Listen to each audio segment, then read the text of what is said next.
जी, आज आपके अध्यक्षता में जनस्वराज पार्टी के तहत जो है जन विस्तार कार्यक्रम रखा गया है, जिसकी अध्यक्षता आप कर रहे हैं। क्या कहना चाहेंगे जनस्वराज पार्टी की ओर से? जनस्वराज अपना कार्यक्रम, अपने प्रभाव को, अपने पार्टी के प्रभाव को बढ़ाने के लिए एक दिन में 3 कार्यक्रम आयोजित कर रही है। लोगों के घर घर जन जन तक पहुंचने का हम कार्यक्रम कर रहे हैं। लोगों को यह विश्वास दिलाते हैं कि आने वाले भविष्य में हमारी सरकार अगर बनती है तो हम आपको किस तरह की सुविधाएं, किस तरह का आपको व्यवस्था परिवर्तन करके दिखाएंगे। इस बारे में लोगों को विस्तार से समझाते हैं। इसी के तहत कार्यक्रम अभी चल रहा है। लमसम कितने लोग यहाँ पे आए हुए थे? हमको लगता है कि यहाँ 200 से ज़्यादा व्यक्ति थे, इकट्ठे थे। आज महिला खास करके बहुत सारी महिलाएं थी, सैकड़ों महिलाएं थी यहाँ इकट्ठा हुई थी। शॉर्ट टाइम नोटिस रहता है, शॉर्ट टाइम नोटिस में हमको लगता है कि सैकड़ों महिलाएं थी यहाँ। आज अंतर्राष्ट्रीय महिला दिवस भी था।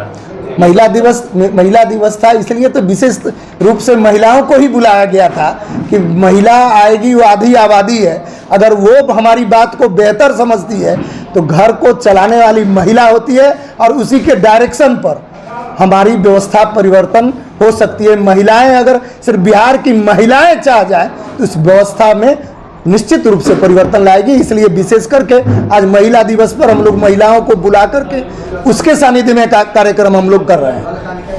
जनस्वराज की 5 सूत्रीय जो उद्देश्य है, क्या है उसके बारे में थोड़ा चर्चा करें। 5 सबसे पहले है कि पलायन को हम रोकें, बेरोजगारों को रोजगार के तरफ उन्मुख करें, अपने जगह, अपने गांव, अपने क्षेत्र में उसको रोजगार दे कि उसको घर से बाहर नहीं जाना पड़े। बेहतर शिक्षा नीति लावे।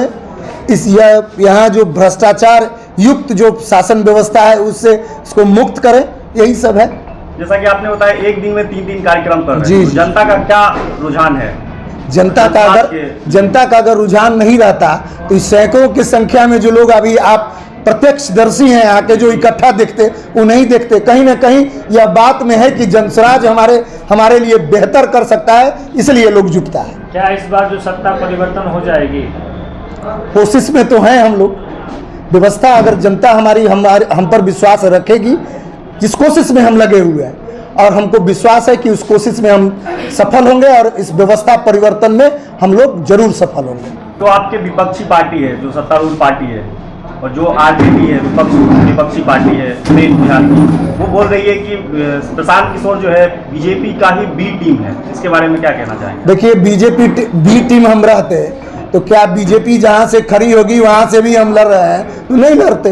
बी टीम होता तो हम लड़वे नहीं करते वहाँ जहाँ बीजेपी का कैंडिडेट होगा। हम तो कह रहे हैं कि 243 में 243 से हम लड़ रहे हैं। हमको हमारे लिए क्या बीजेपी क्या आरजेडी कोई मायने नहीं। हम तो इस बिहार की व्यवस्था को बदलने में लड़ रहे हैं। इस देश की व्यवस्था को बदलने में एक कील हम लगाएंगे, जिससे यह व्यवस्था बिहार से शुरू करेंगे।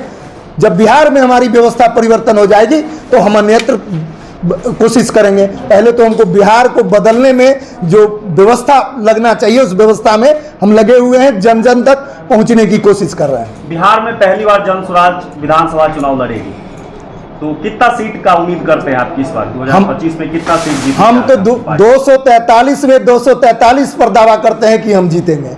कहीं एक सीट कम न एक सीट ज्यादा, उसमें कोई किंतु परंतु लेकिन कुछ नहीं। हम 243 में कहीं से भी हार के लिए चुनाव में नहीं जा रहे हैं। हम हर जगह बिहार के हर कोने में जीतने के लिए करे हैं। हम हारने के लिए, वोट काटने के लिए या किसी को मदद करने के लिए नहीं करे हैं। हम हर जगह जीतने के लिए करे हैं। इस आशा के साथ हम चुनाव में लड़ रहे हैं। विपक्षी पार्टी एक और आरोप लगाती रहती है हमेशा कि आपके पास फंडिंग कहाँ से आता है, जो इतना कार्यक्रम करते हैं, ये पैसे? अरे देखिए क्या होता है कि अभी हम कल टीवी भी देख रहे थे, कुछ अनपढ़ लोगों को प्रमोट करके नेता बना दिया जाता है। बना हुआ नेता है, कंप्लीट जमीन से एक जरा उसका पैर कहीं जमीन पर नहीं रहता, वो बना हुआ नेता सीधे पहुंच जाता है कहाँ? टीवी के स्क्रीन पर। तो उसको तो ज्ञान कुछ है नहीं। कोई कह रहा था कि कौन प्रशांत किशोर। इस दुनिया में हमको लगता है कि कोई भी ऐसा देश नहीं होगा जो कम से कम प्रशांत किशोर को नहीं जानता होगा। हर व्यक्ति तक उसकी पहुंच है। व्यक्तिगत प्रशांत किशोर की मैं बात करता हूं। और प्रशांत किशोर फंडिंग कहां से लाते हैं तो इसके बारे में देखना चाहिए कि उस व्यवस्था उसके पास क्या है। उसका अपनी कंपनी चलती है, जहां बिहार के 12 स्टेट के चीफ मिनिस्टर को जिसने बनाने का काम किया है, तो क्या चीफ मिनिस्टर जो जिसको वो मुफ्त में जिसके लिए वो काम करता है, क्या उसको मदद के रूप में नहीं आ सकता है? दूसरी बात है, इनकी अपनी कंपनी है, अपनी आईटी सेल चलती है। हम जब काम करते हैं तो निश्चित रूप से उससे हमको पैसे आएंगे, वो कमाते हैं तब खर्च करते हैं, है जो कमा करके इसमें खाता है। कोई फंडिंग अभी तक कोई ही नहीं कह सकता है, कोई पार्टी दिखाता है कि हम चंदा से चलते हैं। आपको लगता है कि कोई भी पार्टी जो चीफ मिनिस्टर पूर्व के हैं या वर्तमान के हैं, बिना बिहार के जनता से चूसे हुए रुपए से चलते हैं? प्रशांत किशोर कई बार सत्ता में आ रहा, खर्च कर रहा है। बहादुरी इस बात की होनी चाहिए कि तुम कमा करके और खर्च करके इस जनता को व्यवस्था लाने में जो खर्च कर रहा है, इसमें प्रश्न चिन्ह कैसा? आपको भी मालूम होगा ना कि आईटी कंपनी चलती है, अदर स्टेट के लोग चंदा डोनेशन देते हैं, इसमें विदेशों से डोनेशन, जो लोग इसके चाहने वाले हैं वो कुछ मदद करते हैं। तो इस पर सवाल ही नहीं होना चाहिए कि फंडिंग कहाँ से आता है। हमारे पूर्णिया के पूर्व सांसद उदय बाबू सिटी लाइव पर पूरा विस्तार से इसके बारे में चर्चा की है। देखना चाहिए लोगों को, झूठ का यह बवंडर है। अनपढ़ लोगों जिनको कम अक्ल है वो जा करके ये बात बोलते हैं। आपके कार्यक्रम में महिलाओं का भीड़ ज्यादा रहता है और आपका फोकस भी है, जैसे आपने बताया, आधी आबादी को साधना। जी। तो आज महिला दिवस भी है, अंत में क्या संदेश देना चाहेंगे? देखिए, इससे प्रदेश की महिला, हम समझते हैं कि अगर बिहार की महिला जो हमारी आधी आबादी है, अगर एकजुट हो जाए, एक मन से, अगर प्रशांत किशोर जी जनस्वराज पार्टी के पीछे खड़ी हो जाए तो हम इस व्यवस्था के चूर से चूर हिला देंगे। यह इसी आशा के साथ महिलाओं से बात करते हैं और यही आशा के साथ महिलाओं से हम बात करते हैं। और यही संदेश महिलाओं के लिए खास करके है कि आप व्यवस्था परिवर्तन में कदम से कदम हमारे साथ मिला करके चलिए। हम आपको बेहतर से बेहतर बिहार देने की कोशिश करेंगे। धन्यवाद।